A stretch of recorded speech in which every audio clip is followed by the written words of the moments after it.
Zcam, known for their cinema cameras by the same name, has introduced a line of LED fixtures with the space-age name ZOLAR.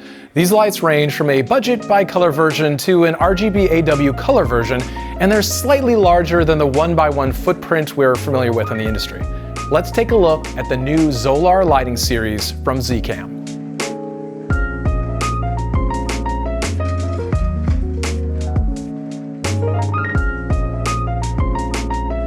Hi, I'm Grant Sheldon, and this is my review of various lights by Zcam. These are the ZOLAR fixtures I had the opportunity to review. The ZOLAR Vega 30C RGBAW 2000K to 20,000K CCT range, RGBAW color at a $799 cost. The ZOLAR Toliman 30C bicolor 3200K to 5600K CCT range at a $699 cost. And finally, the ZOLAR Toliman 30S bicolor, 3200K to 5600K CCT range at a $499 cost.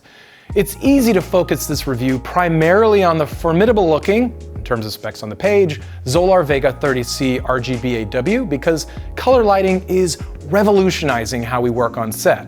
But there's much to discuss regarding the other two bicolor versions too. As more 1x1-ish fixtures hit the market, I find I'm more critical of LED lights with these dimensions. Yes, as filmmakers, we are so fortunate to have so many choices these days, but the bar has to move higher as more fixtures hit the market. At the risk of bearing the lead, I'll say that there is more to the ZOLAR line than first meets the eye, and it's not all business as usual with their feature set. So, what are my first impressions? These three lights all have a box-like design aesthetic that feels a bit out of a classic 1950s alien invasion flick like The Day the Earth Stood Still, which I love.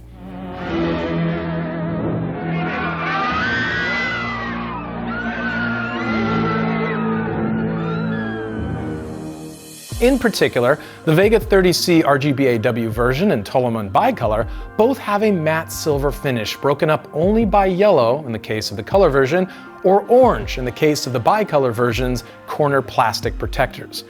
Each ZOLAR lighting package weighs under 10 pounds for the lamp head, which isn't particularly heavy and would make these suitable for the solo owner-operator. The low weight means you would also be fine using a standard C-stand or light stand. Oddly, the ZOLAR team has separated the power supply from the lamp head in their soft case, including packaging.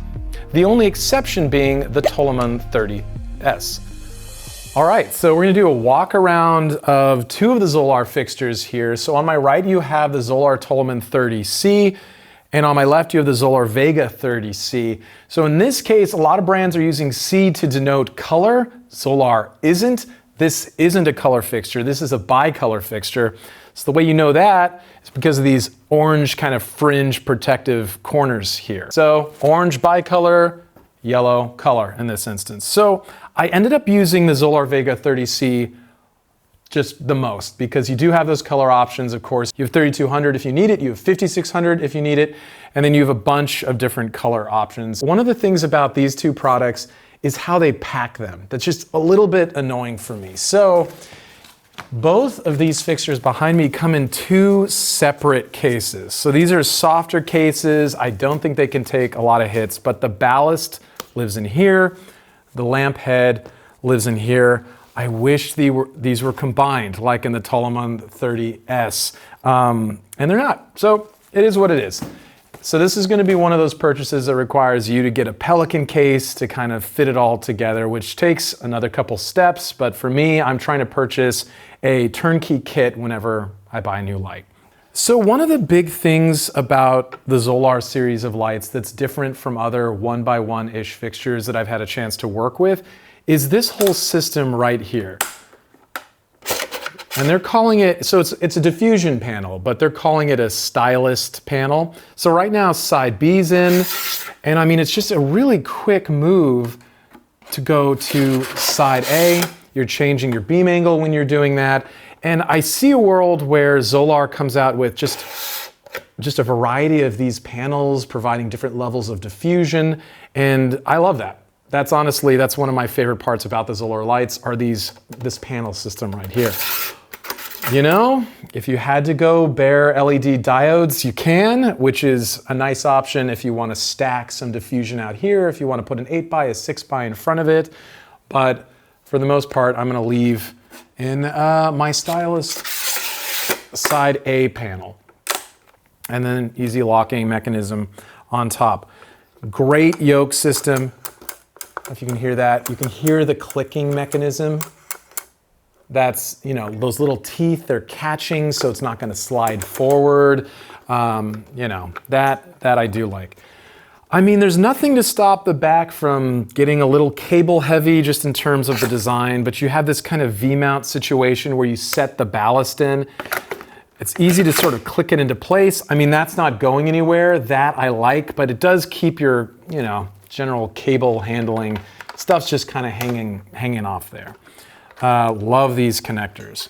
I wish all manufacturers would adopt these Nutrix locking PowerCon connectors. They're not slipping, you know. I would be very happy to see barrel connectors just go away. Okay, moving from the Vega 30C to the Toliman 30C. I mean, visually, other than the orange fringes, everything is very, very similar on both of these models. So you see the back-mounted ballast, menu's right here. And then it has that same stylus system as on the other light. A lot of the initial annoyances I've found lately during lighting reviews have mainly been addressed here out of the box, or should I say soft case. Let's go ahead and list just a few banner features that stood out for me. Multiple selectable fan modes like auto, high, mid, and low. Audio will thank you. Multi-light sync, sometimes called lead follow by other manufacturers. Power loop output for stringing multiple lights together in a studio environment. Locking connectors throughout. Nutrix PowerCon. Not available on the 30S though.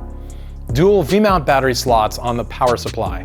A variety of DMX, both wired and wireless in 30C versions, and Bluetooth Wi-Fi connectivity options. 4 dimming curves and dimmable in 0.1% fine increments. I'm a gold mount battery user, so unfortunately a heavy reliance on V-mount battery plates by the lighting industry has been a tough one for me. But V-mount users will be happy with the V-mount plate option. Could of course also use an adapter plate like I do. DMX users will appreciate the ArtNet 4, SACN, and 5-pin wired with RDM options. Bluetooth users can download the ZOLAR Control app online. The app is basic, but has most features you'll want Bluetooth wireless access to tackle. It also connects quickly to each fixture. I also found myself using an included hand remote controller for each fixture when the lamp was situated high off the ground and I needed to make quick changes in a pinch. I used the ZOLAR line on a few productions, mostly scripted commercial interiors, over several weeks. And in terms of pure usage, I turned most often to the Vega 30C RGBAW for its versatility and solid color rendition. But I want to be clear that bicolor still has a place on most, if not all, of my shoots. I mean, how often are you filming a project with a color aesthetic out of, say, Blade Runner? My guess is you'll find yourself living in a place where daylight and tungsten are still the name of the game. And so the Toliman 30C and 30S will find plenty of use. One thing to consider is the current lack of accessories for the ZOLAR line as a whole. The manufacturer does make an affordable $49 32x32 compatible softbox, but as of this video, I didn't have access to it. A promised upcoming grid would also be a much needed accessory for me, and I'd like to see third-party options like DOP Choice adopt solutions for the ZOLAR line. So far though, your accessory options are limited. Although this negative is partially offset by the easily changeable beam angles, I found the yoke design moves a full 360 degrees to be excellent. Each light includes the following: 1 ZOLAR fixture, 1 yoke mount, 1 remote controller, 1 AC/DC power adapter, 1 ZOLAR stylus W 32x32, 1 AC power cable, 1 remote connector cable, 1 quick user guide. So, what are the differences between the ZOLAR Toliman 30S and the ZOLAR Toliman 30C? When considering the $200 price difference between the bicolor ZOLAR Toliman 30S at $499 and bicolor ZOLAR Toliman 30C at $699, we should break down the key differences between these two models. DMX support. Available in the ZOLAR Toliman 30C, but not in the 30S. PowerCon support cables included with the Toliman 30C, but again, not the 30S. The 150-watt Toliman 30C has a higher powered PSU compared with the 120-watt Toliman 30S. And finally, an improved power supply and heat dispatching system is in the ZOLAR Toliman 30C compared with the 30S.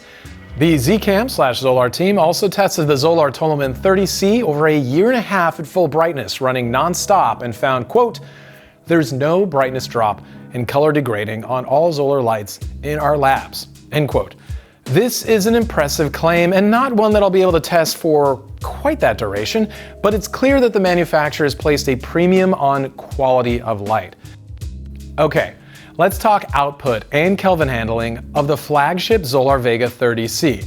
I went ahead and tested the output using lux and color handling using Kelvin of the $799 Vega 30C at a distance of 3 feet with my Sekonic C700U spectrometer. Here are my results, starting with a target of 5600K with the side A diffusion panel attached with the light in high color mode. A reading of 5486 from the target of 5600K isn't perfect, but well within the margin of error I've seen from other LED fixtures. Let's stop here and take a quick look at these color rendering results, which are fantastic for the Vega 30C. Many LED lights in this segment have a ton of issues with the R12 blue channel, and we don't see that here at all with a 96.4 for R12 and an overall CRI average of 97.6. Now let's test at 4700K with the same diffusion panel. 4650 Kelvin is about as close to 4700K as you can get in terms of Kelvin accuracy, and we see a bump in output here with the 9930 lux result compared with 7820 lux with the 5600K target. And finally, here's my results at 3200K. 3241K is also an excellent result with the target of 3200K, and the output stays consistent when compared to the 4700K target. Generally consistent CCT accuracy throughout all of my testing for the Vega 30C and excellent output numbers for the flagship ZOLAR fixture. So, who is the perfect ZOLAR user? I constantly wrestle with the question of the perfect user for individual lighting products because, frankly, I've been surprised before by filmmakers thinking outside the box. Still, the ZOLAR line seems aimed at owner-operators or small studio owners. I'm basing that primarily on the relatively affordable cost and simple usability. The ZOLAR Toliman 30C and the ZOLAR Vega 30C are also the perfect series for those looking to dip their toes into DMX control, either through 5-pin wired, SACN, or ArtNet 4. Note that the DMX is not available in the ZOLAR Toliman 30S, as I stated previously. The RGBAW chips in the Vega 30C also do a great job creating those middle colors between red, green, and blue. And I was especially impressed by the quality of the rich amber color. I found ZOLAR Link to be very easy to use.